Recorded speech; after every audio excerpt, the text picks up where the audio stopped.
In this video, I'm going to talk about Dune.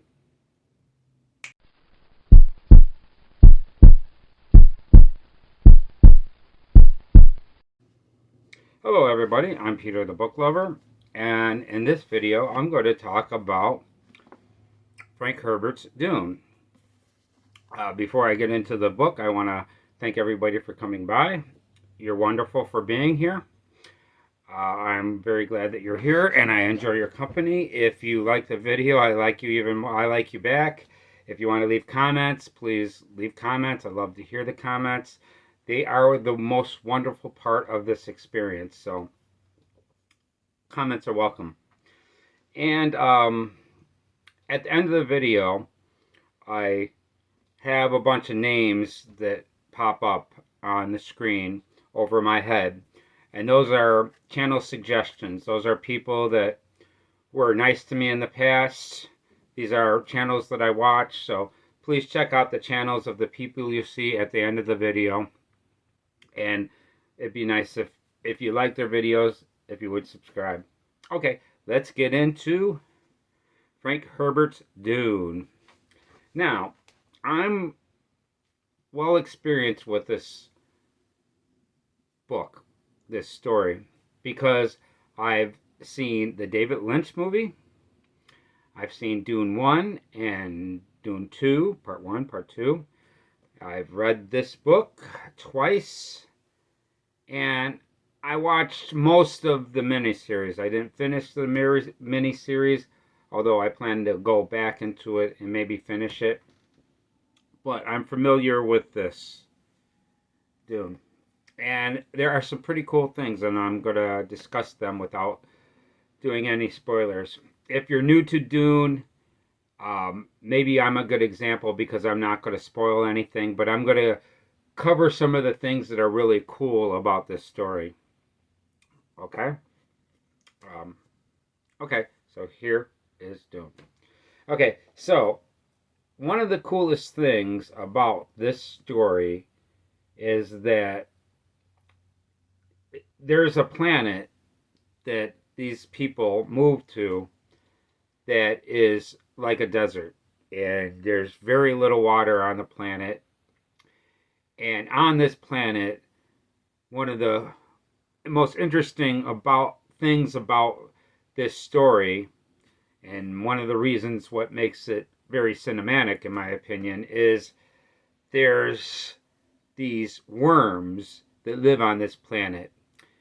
They're a lot like Tremors. If you ever seen the movie Tremors, it's a lot like that, but on a much bigger scale. As a matter of fact, these things are like huge. They're like the size of a skyscraper, maybe even longer than that. And they could eat something like a house or a ship. They can like literally pop up out of the sand and eat your ship. And that's one of the most interesting things about the story of Dune. My second most interesting thing is this is a story that has a conspiracy theory in it. And the conspiracy theory is pretty interesting. And what's cool about it is if you read this book twice, you're going to enjoy the conspiracy theory even more because you're going to know how it plays out. And it's very interesting. And there's a little mystery. You're wondering what's going on the first time you read it. But the second time you read it, you've got a clear understanding of this story. So it's pretty cool.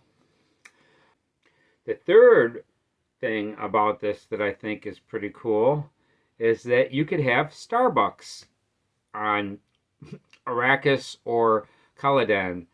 In this story, they talk about coffee, which is kind of interesting. It's like, I don't know. I think it's kind of connects us to it. You know, that they drink coffee on Arrakis, which is very relatable to us as human beings. They also have this thing called a balisette, which is very much like a guitar. And there's a lot about these people. I guess they're in a galaxy far away, but maybe not a long time ago. But, you know, They're very connected to us, and there's a lot of relatable things. They talk about money, finances, and how expensive an invasion is, and stuff like that. There's a lot of Star Wars type of stuff in this. There's super copters, which are like, it's kind of hard to imagine them when you read them. That's one of the coolest thing about the movie is when you see the thornicopters, they're like wasps or dragonflies. They're pretty cool looking, and they have a carryall that gets eaten by a worm, which is a carryall is a huge thing that's like ornithopters. They're like they're big. You could fit 4 people in it, but then you get to the carryall to where it's like you could fit like 15, 20 person crew or something. Yeah, so and the worms will eat these things up on this Arrakis. Okay.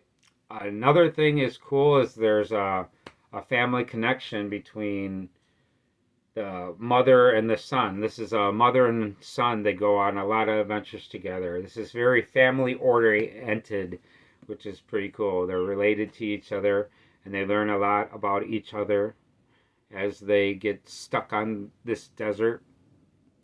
Yeah, and what's really cool is the contrast of where they come from to where they go. They go to this planet that's a sand planet.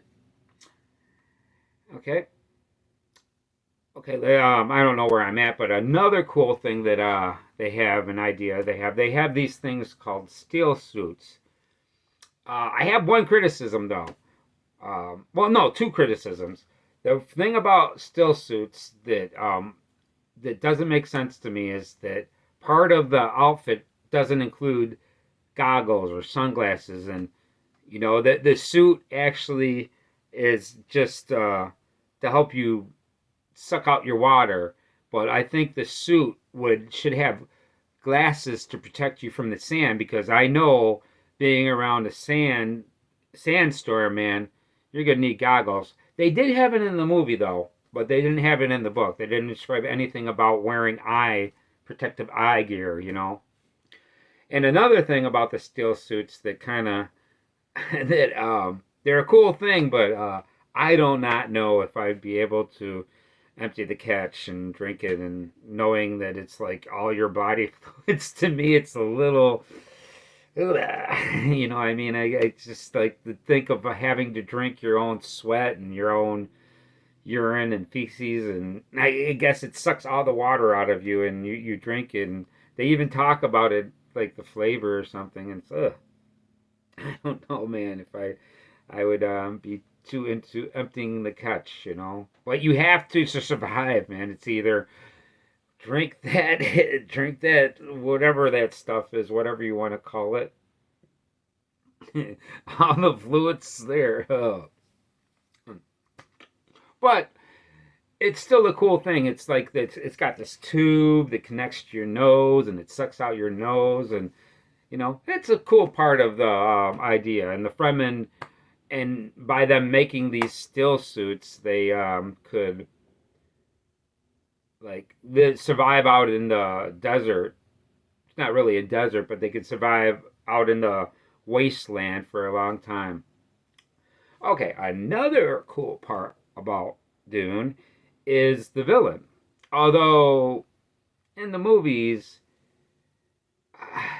he's vile, but he's not as vile as he is in the book. In the book, he's pretty disgusting. He's very disgusting. He's got some pretty, he's a kind of he's a good villain in my opinion. Yeah, and there's a part of him that makes him a lot worse than Darth Vader. That makes me more sick with him, and how he treats slaves. He does something to slaves. I don't want to give away what it is. And Darth Vader, I don't know of him doing anything like the Baron. And the Baron is really disgusting. He was portrayed way better in the David Lynch movie than he was in the new. Um, I don't know who directed the new Doom movies, but the new Doom movies, that bald-headed guy, you know, he wasn't as good as the original Baron, because the original Baron, he was so over the top, and I loved it. And if you know anything about Raban was way better in the David Lynch movie than Raban in this. As a matter of fact, the actor that plays Raban in the new one, to me, it's kind of, I see that guy as a hero. He doesn't play a good villain. He seems like the guy that would be a much better hero. He was in the movie Guardians of the Galaxy, and I like his character there, but he didn't seem right as a villain. Now, Raban in the David Lynch movie, oh, Raban was great, man. He was more like, you know, like he's fat, and like you could tell he has a greedy look on his face. Like, yeah, we're gonna get, you know, we're gonna give them torture. We're gonna make it hard on them. Okay, yeah. So, and also another villain in this story was played by Sting, and also played by the guy that played Elvis. I don't know the actor's name. I'm sorry, I'm a little lazy. I should be looking this stuff up. But the guy that played Elvis, he actually plays Fred Rotha. This is like the finale villain, and it was also portrayed by Sting, and I think that Sting was a better fit for the character. He actually appeared more like like a psychotic than the new guy. Although he was doing some psychotic things, he would just like chop off people's head. Okay, okay. So also another thing about the movies. Before I go further, I want to give a shout out to my friend Aaron. He is the one that made it possible that I got to see both movies. It was really nice of him to take me to see these movies. He also took me to a couple other movies that were really cool, and I really appreciate him doing that. It's kind of fun seeing these movies, although the movies today are nowhere near as good as the movies back in the day. Yeah. But one thing about that was funny about the movies, there's a couple scenes to where everybody's kneeling to Paul, and the funniest thing came to me is like I was thinking of Zod from Superman 2 on how he would just love to have all those people kneeling before him. It's really cool. And I gotta tell you, there's only one scene that I truly loved of the Dune movie. I mean, it was all right. I enjoyed it. The visuals were great, but there's just one scene that was like I was like, yeah, I like that. You know, Cheney was running from somebody, and she turns around and shoots somebody, and they go flying. it's, it's a crazy thing. Okay, and there's one thing about the movie that kind of bothered me that doesn't make sense. And it's not a spoiler, really.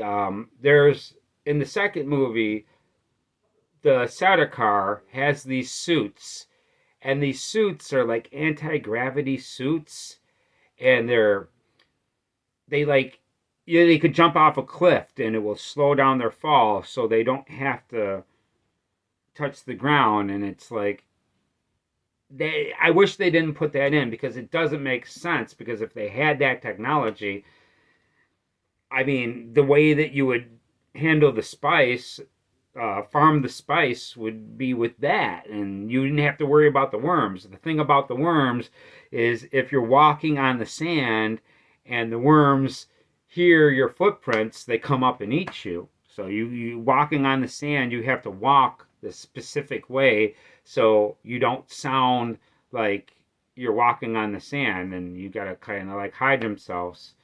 And there's a way that they walk. But if they had this technology, it didn't make any sense to me. I'm getting pretty much, I don't want to go on. There's a lot more cool things about Dune, but this is my little review of Dune and the movies.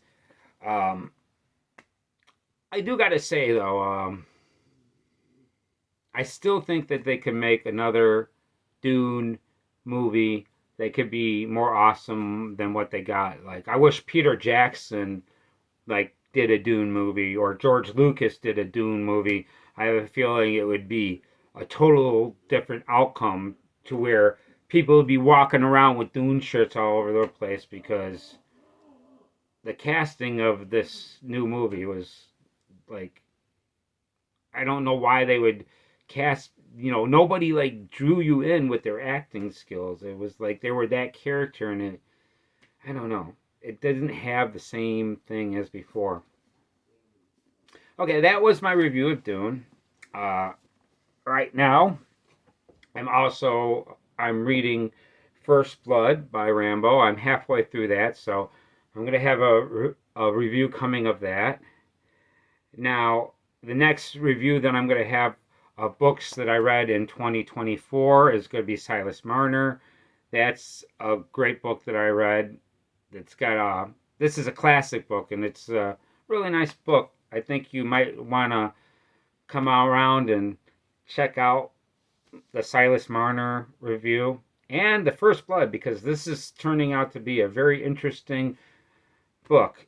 It's a great movie already, but yeah, I'm kind of digging the book and the differences in the movie opposed to the book because the book is a little bit more gruesome and a little bit more violent and it's a little bit different. And all the names up here, please don't forget to check out the channels if you have the time. If you don't have the time, I'm not trying to give you, if you just want to come by and watch the channel and don't want to look at these people, I mean, thank you for coming and see me because I really appreciate it. And if you enjoy these videos and you want to see more, please subscribe and hit the bell so you'll know I make a video and you could watch it and we can enjoy each other's company if you leave comments.